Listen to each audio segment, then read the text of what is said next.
what's going to happen in North Korea. Will it be a coup?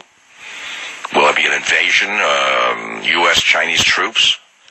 You don't say Chinese troops. You say China troops. That's a tough one, to use the correct grammar here. You don't say Chinese troops. You have to say China troops. I always find that difficult. China troops. Will it be China troops, U.S. troops invading, or will there be a diplomatic solution?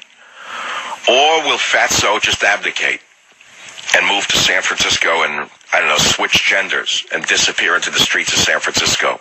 We'll have to wait and see. I'll be back. Join the Savage Nation. Call now, 855-400-SAVAGE, 855-400-7282. Savage. The Savage Nation is sponsored by Swiss America, the only company I trust with my financial future. Call 800-289-2646 or SwissAmerica.com. You're listening to Michael Savage, Talk Radio. After reassignment surgery, he would fit right in. He could work in one of the restaurants. They would revere him. And it would be the end of the whole problem. Then North Korea's people might have a chance at life.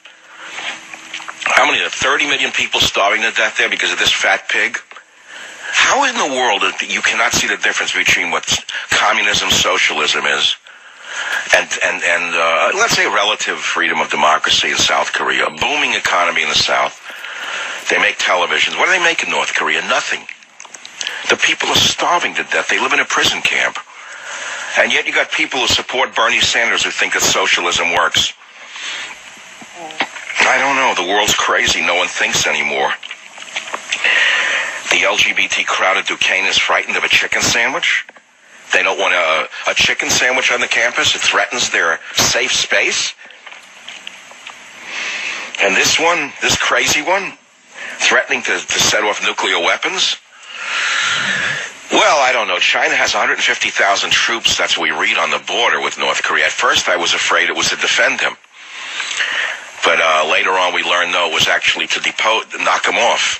And we don't know what they're there for. That's the problem with China, is you don't know, you can't read them very well. It's an old, stereotype, but it still works. They were very ambivalent. Were they putting the troops on the border to defend against throwing them out? If the U.S. went in there, or were the troops there to throw him out? I don't know. This is the problem. I'm only a talk show host. What do you want from me? What you want from me is everything. I pretend that I know everything, and sometimes I think I do, but then sometimes I'll tell you the truth. Nobody can know what's going on.